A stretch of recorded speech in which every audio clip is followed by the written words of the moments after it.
معزز علماء کرامو او د دغه لوی اجتماع حاضرینو مسلمانانو ورونو،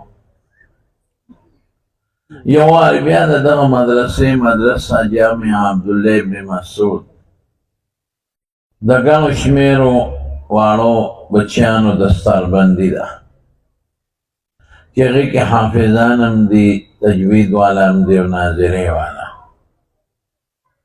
او دا مدرسه ستاسو په دې علاقه کې په دې ګل مقام کې د ګران قدر محترم رور جناب حضرت مولانا قاری محمد فرید صاحب حفظه الله په محنتونو په کوششونو جوړه شوې ده او شکر د تر اوسه پورې روانه ده او الله دې ورله بقا ورکړي.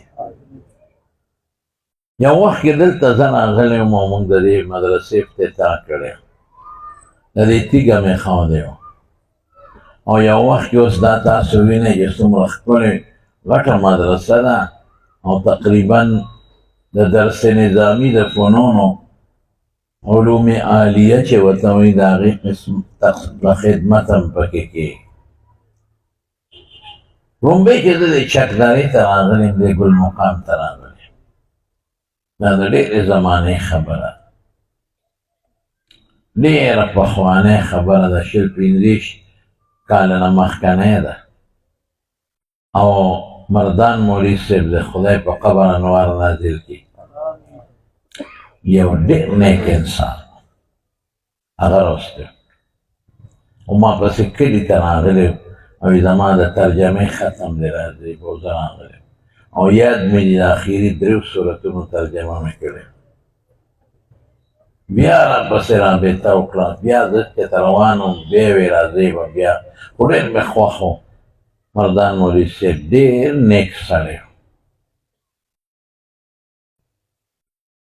نو دا ګل مقام کې د مردان مولوي صاحب ذکر وکړم، سهار هم دا زما کشر دی، زمونږ شاګرد دی، زمونږ دوست دی، حضرت مولانا مفتی محمد یونس صاحب حفظه الله، هغه سره د مردان مولوي صاحب ذکر وکړ. ګل مقام نوم چې اورم را باندې خوږ لګي د هغه د مخه. نو بهر کې زما وروڼو دلته مونږ بنیاد کېښود او یو ښایسته بلډینګ پکې د مدرسې جوړ شو او د هغې باغچې او د هغه بلډینګ فایده هم ستاسو د علاقې دې بچو ته ورسېدل او تر اوسه پورې به بې شمېره کورونو ته د دې مدرسې نه د قرآن شریف رڼا رسېدل او نن هم ګڼ شمېر بچي پکې حافظان شو.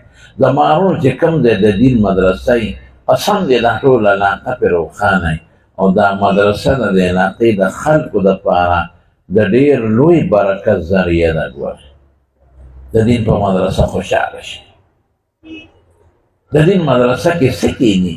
د خدای د قرآن خدمت او د پیغمبر د حدیثو خدمت. قرآن شریف خو د خدای پاک خبرې دي کتابي شکل او دینی علوم څه شی دی؟ د قرآن شریف او د حضور پاک د مبارک حدیثو خدمت کې. نو چې کوم ځای کې د الله او د رسول د خبرو کار کېږي او خدمت کېږي، په دغه ځای کې د خدای رحمت نه ورېږي، دا رحمت به ورېږي کوم ځای باندې چې د الله په کتاب کرم نازل نه شي، په چا به نازلېږي؟ چې څوک د خدای د قرآن درسونو ته ناست دي او د خدای دین خلکو ته ښایي او الله خپل کرم په دې خلکو نه کړي، پروردګار به یې کوي په چا؟ د مدرسې په وجود خوشحاله شي. بس دا زما ومنئ، زړه کې دم وایي چې شکر دی چې مدرسه شته. راځئ وروڼو دې مدرسې ته، هسې راځئ که بچي پکې داخل هم نه، هسې راځئ ځان سره یو جارو رالی لږ غوندې پکې وهئ، د دې ماشومانو د حفظ دا څپلی جارو کې، دا صفا کې، مینه وکړئ دې مدرسې سره. قسم دې ځمکه ښکلول په شریعت کې منع دي، جایز نه دي. ګنې دویم کې د مدرسې دا ځمکه مې ښکل کړئ چې په کوم ځای د قرآن د طالب خپلېږي، دویم کې دا سړی ښکل کړي، ښکل چې په کوم ځای د عالم او د حافظ خپلېږي، که په شریعت کې جایز وي نو ما به دا ځای ښکل کړی. دا خو ډېر لوی مقام لري طالب العلم د دین. زه خو یې نه وایم د دواړو جهانو سردار فرمایي ان الملائکة لتضع اجنحتها رضا لطالب العلم. فرشتے وزار خور ہیں جن لوگوں کے لیے اللہ کے مقرب ترین مخلوق و فرشتے اپنے پروں کو بچھاتے ہیں، ان لوگوں سے قیمتی لوگ اور کون ہوں گے؟ بڑی خوشحال ہے. او د دین مدرسه دا بنوه ده. زه اکثر د علماء ته ویم کار شروع کې، جومات کې شروع کې، قرآن درس شروع کې. دا خلق مسلمانان دي، دا څه کافر خو نه دي، دا خو د خدای بندگان دي، دا خو د رسول الله مبارک امتیان دي. دی به د دین کار کې سره مدد کوي، خو ته به ترې کار هلې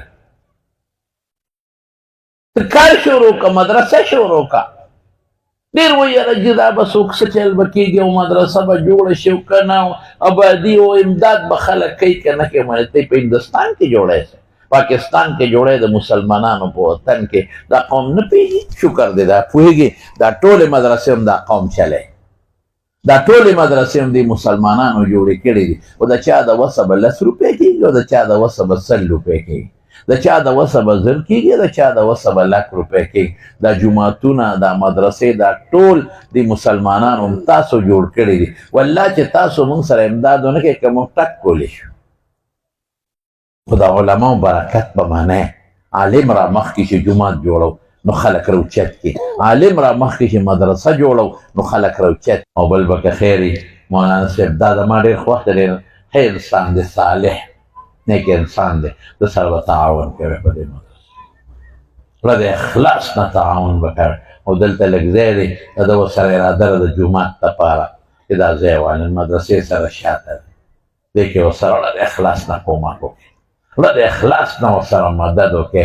د خدای دپاره کور دپاره اخلي او د مدرسې د هلکانو د منظوم او د دې قوم د مانځه دپاره اخلي. د له د اخلاص نه ورسره مدد کوئ، ښه له د اخلاص نه تعاون به کوئ او علماء قدر عزت به کوئ. خدای به په دنیا کې او په دین کې برکت ایږدي که خیر وي انشاءالله. الله دې مدرسې له ترقي او برکتونه ورکړي.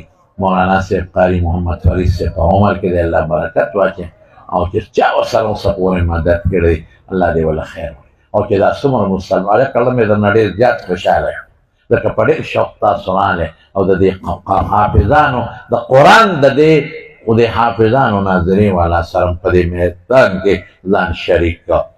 الله تاسو ډېر خوشحاله کړي. الله دې د مدرسو د قرآن خدمت ولري. واخر دعوانا ان الحمد لله.